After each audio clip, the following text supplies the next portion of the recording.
or a shady magistrate that had released the person or discharged the person, there might be grounds then, if they look at the depositions and they found that indeed this is a case that ought to go up and they look like they got some skullduggery here, that is where generally this power of the DPP became very valuable. And indeed, as a result of that, they will then do the order, ask and then commit to the High Court. Mr. Speaker, but notwithstanding all of that, there is this process that the law evolves. And it evolved in that way of whereby this provision, Section 72, was highly regarded because of the fact that certain judges of tremendous quality gave it an authority. And that set of judges dealt with the matter in a case very important. I think it was Williams. And the very important judges of that case comprised some of the most brilliant legal minds. Chancellor Haynes, Justice of Appeal Crane, and Justice of Appeal Messiah. And this matter came before them where they had to test the constitutionality of that Section 72.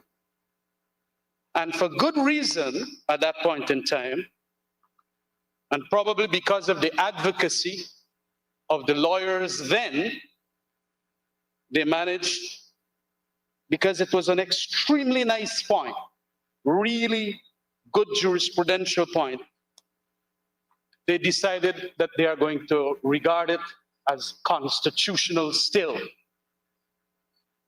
And the reason was given by Chancellor Haynes, and that reasoning was also redone by the president of the CCJ, Mr. Saunders, at page, I think it is paragraph 49 of the judgment. Because this excited a lot of constitutional law at the CCJ. Chancellor Haynes' response to that submission was unequivocal. I'm quoting from it. What the Chancellor expressed is more nuanced than the question as to constitutionality. The Chancellor had no doubt whatever that Section 72 is inconsistent with the right to a fair hearing guaranteed by the right to protection of the law. In his view, however, and this is the point I wish to make, the law was validated only because it was an existing law. And as such, its constitutionality was saved by the savings provision for existing law then found in Section 18 of the Constitution. In our new Constitution, it is now Article 152. So when DPPs used that power, and when the Court of Appeal recently held indeed, prior to this matter going to the CCJ, that indeed it is still constitutional, they were resting their case on very good authority via that Williams matter, and especially the judgments, erudite judgments, you might say, of Chancellor Haynes and, of course, Justice of Appeal Crane. And so because our Constitution makes provision for an existing law, which saves all the existing law prior to the Constitution coming into being, and this was one such law, I think they argued, or was argued before them, they then say that, okay, there is a certain element of it that might strike unconstitutionality, but because it was there prior to the Constitution and laws prior to the Constitution coming into being must be saved, otherwise we will not have a legal regime or a legal architecture, it is so saved. That is putting it very simplistically. And so this section was saved. And we had it right up to when the matter came in the Bishram's case. And in the Bishram's case, as was mentioned just now, by the learned Attorney General, it is important that this argument was taken to even a higher level, and I must congratulate the lawyers that made appearances in the CCJ that took this argument to that very high quality level. Mr. Darshan Ramdani, Queen's Counsel, and Sanjeev Dattadin, Dexter Todd, Arudranath Gosai. Not that Ms. Shalimar Haq and the rest of her team did anything badly. They maintained the precedent of the Williams case, but of course, the court then started this process of questioning the constitutionality of it for the very first time, right up to that point, where they then concluded that indeed it was unconstitutional. And of course, as mentioned, they themselves in the CCJ decided that this must be modified. And of course, they suggested a modification. I am happy to see that substantially that modification has been implemented in this bill. I'm also going to state that I am also impressed in the sense that the two other sections that deals with the issue of the DPP having a right to kind of overrule a magistrate, and the other two matters, the amendments to section 78 and 79, which correctly have been called consequential amendments, have been done at today's date, so that at least we could get a complete overhaul to the extent of making that which was unconstitutional now being constitutional. The judiciary, in the sense of judges being given the power now to ensure that they deal with this matter of prima facie case rather than the DPP, I think is putting it and residing it in the proper place. And I totally agree too that it should not be ex parte. There is a natural justice principle that should remain for the accused in any serious matter where imprisonment and even hanging are the penalties, that they should be given that right to be heard. And so, although there might be a little variation from that which was suggested by the CCJ, I believe that that variation is commendable in the form that it has taken here by virtue of this bill. And so to that extent then, I want to also commend the bill for passage in this House. I remembered very many occasions, and not only whilst being a prosecutor in the DPP's chambers in those years, but also on the other side, the defense counsel. And you could remember the treason case, the Maikoni treason accused, and a lot of things being said there where no case submissions were made by the defense counsel at that point in time, Bernardo Santos, and it being overruled. And then, of course, a long time in jail, they came for trial, and of course, the no case submission was upheld. Simply because if you had certain, evidence rather than what you call that which is taken as a deposition level, you could have avoided those lengthy incarcerations.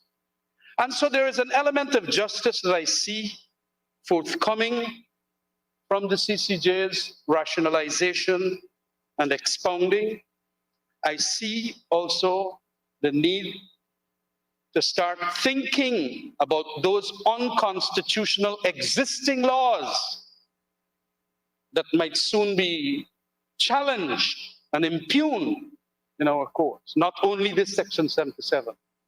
And to that extent, then, it is a good precedent for the purposes of ensuring a greater entrenchment and enshrinement of fundamental rights, fundamental human rights, whether they be substantive rights or whether they be procedural rights.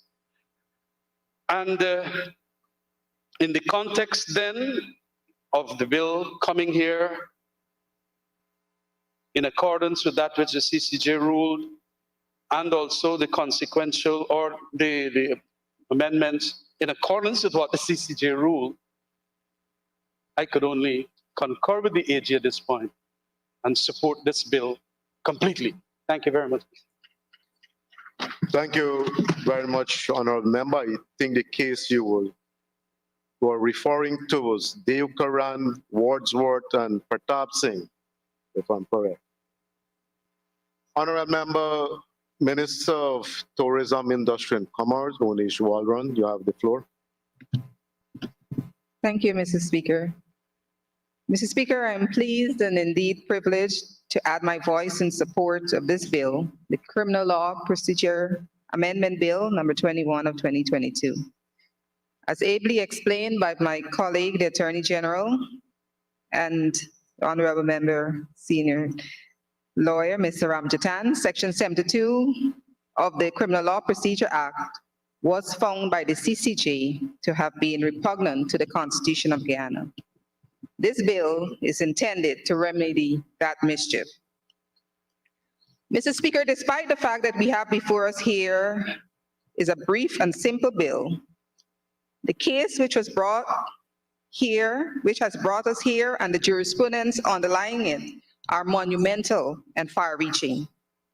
The case of Marcus Visram versus the Director of Public Prosecutions, which has led us here, touches upon profound issues relating to the fundamental values we hold as a democratic society.